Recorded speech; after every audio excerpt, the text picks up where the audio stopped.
The Tale of the Three Brothers. There were once three brothers who were traveling along a lonely, winding road at twilight.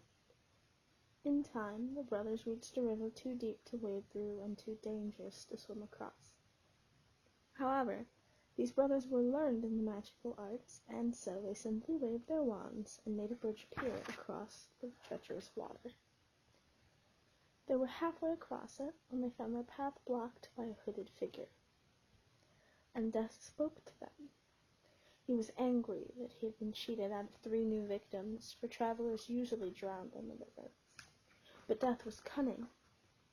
He pretended to congratulate the 3 brothers upon their magic, and said that each had earned a prize for having been clever enough to evade him. So the oldest brother, who was a combative man, asked for a wand more powerful than any in existence, a wand that must always win duels for its owner, a wand worthy of a wizard who had conquered death. So, Death crossed to an elder tree on the banks of the river, fashioned a wand from a branch that hung there, and gave it to the oldest brother.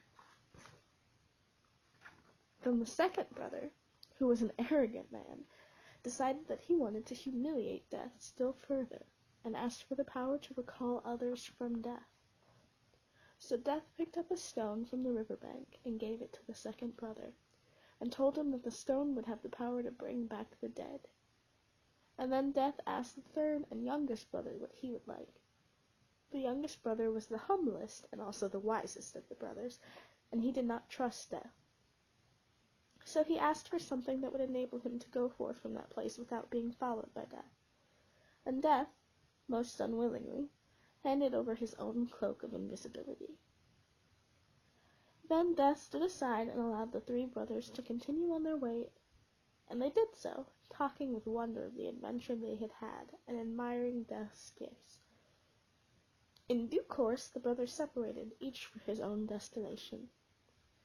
The first brother traveled on for a week or more, and reaching a distant village, he sought out a fellow wizard with whom he had a quarrel. Naturally, with the elder wand as his weapon, he could not fail to win the duel that followed. Leaving his enemy dead upon the floor, the oldest brother proceeded to an inn, where he boasted loudly of the powerful wand he had snatched from Death himself, and of how it made him invincible. That very night, another wizard crept upon the oldest brother as he lay, wine-sodden, upon his bed. The thief took the wand and, for good measure, slit the oldest brother's throat. And so Death took the first brother for his own. Meanwhile, the second brother journeyed to his own home, where he lived alone. Here he took out the stone that had the power to recall the dead, and turned it thrice in his hand. To his amazement and his delight, the figure of the girl he had once hoped to marry before her untimely death appeared at once before him. Yet she was silent and cold, separated from him as though by a veil. Though she had returned to the mortal world, she did not truly belong there, and suffered. Finally, the second brother, driven mad with hopeless longing, killed himself so as to truly join her. And so Death took the second brother for his own. But though Death searched for the third brother for many years, he was never able to find him.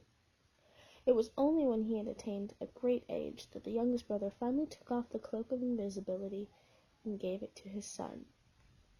And then he greeted Death as an old friend and went with him gladly, and equals, they departed this life.